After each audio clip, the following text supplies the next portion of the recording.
Saudara-saudari, selamat berjumpa.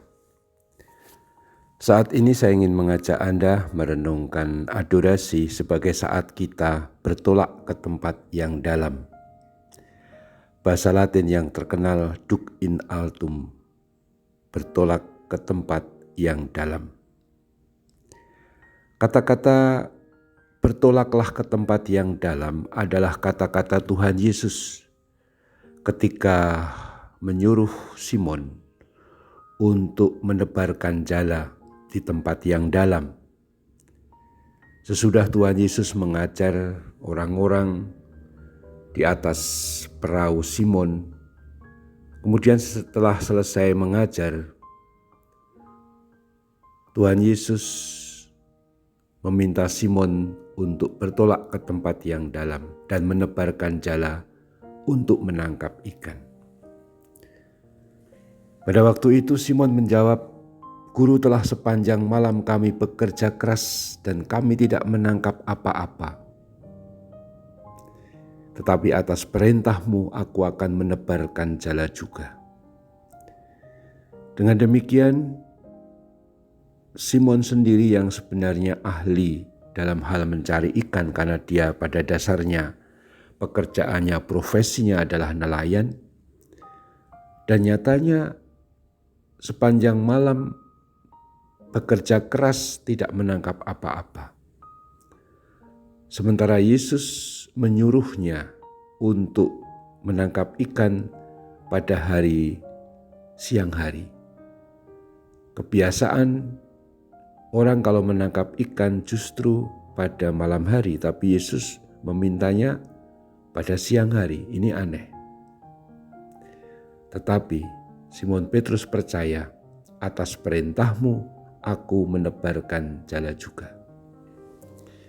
Adorasi merupakan saat kita bertolak ke tempat yang dalam. Duc in altum. Mengapa? Karena dengan adorasi kita membiarkan diri berada di hadirat Tuhan.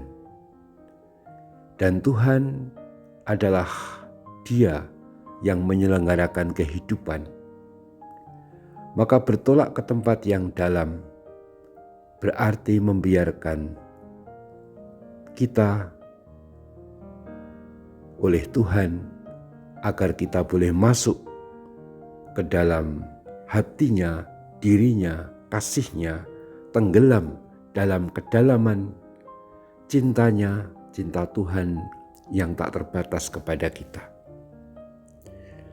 Adorasi sebagai bertolak ke tempat yang dalam berarti kita membiarkan diri atau menyerahkan diri atau membiarkan diri untuk jatuh dalam pelukan Tuhan, jatuh atau masuk ke dalam kedalaman kasih-Nya yang tak terbatas itu.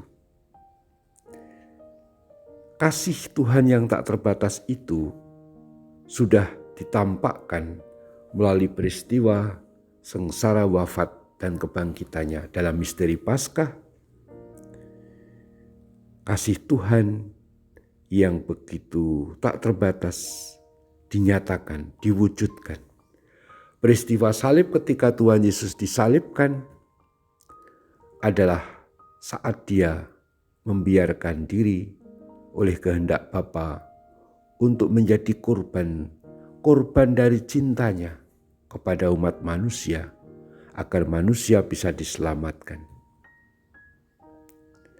Maka adorasi yang memperpanjang perayaan Ekaristi, karena perayaan Ekaristi sendiri adalah perayaan misteri Paskah, perayaan kurban salib Tuhan. Maka sebenarnya adorasi selalu menghadirkan suasana tersebut. Ketika Tuhan Yesus di atas salib, ditombak lambungnya, dari lambungnya mengalirlah darah dan air, lambang sakramen-sakramen gereja.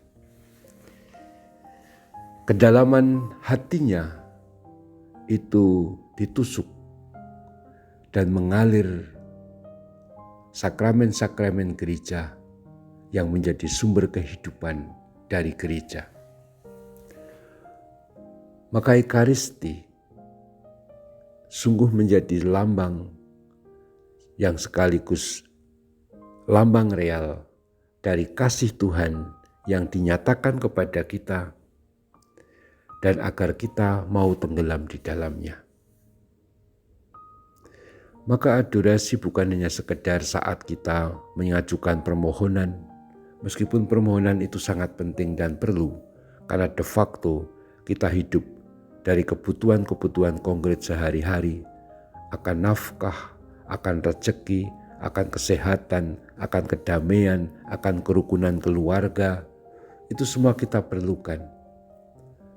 Tetapi sepenting apapun hal-hal tersebut, tidak menggantikan pentingnya kasih Tuhan yang jauh lebih mendalam. Karena akhirnya yang paling kita perlukan itu adalah keselamatan, kehidupan bersama Tuhan sendiri yang telah dijamin dalam kurban salibnya, dihadirkan dalam Ekaristi, dan kita bersembah, berdoa di depan Ekaristi itu melalui adorasi Sakramen Maha Kudus, adorasi Ekaristi. Maka adorasi Ekaristi menjadi saat kita membiarkan diri masuk ke dalam kedalaman kasih Tuhan yang tak terbatas itu. Bahwa kita adalah orang-orang yang dicintai Tuhan. Orang lain, bahkan keluarga, orang yang paling dekat bisa meninggalkan kita. Tidak jarang kadang ada yang mengkhianati kita. Tapi yang namanya Tuhan Yesus yang telah membuktikan dirinya dengan kasih-Nya yang tak terbatas dan berkorban di atas kayu salib adalah Tuhan yang kini benar-benar hadir di depan kita dalam adorasi, dan Dia mau mengatakan, "Aku mengasihimu." Kita masuk ke dalam hati Tuhan, duk in altum, bertolak ke tempat yang dalam, sama saja membiarkan kita dikasihi Tuhan secara tanpa batas. Kita lanjutkan adorasi kita sambil bersyukur atas kasih-Nya dan berdoa bagi keselamatan dunia dan semua orang yang kita cintai. Terpujilah Tuhan kita Yesus Kristus untuk selama-lamanya. Amin.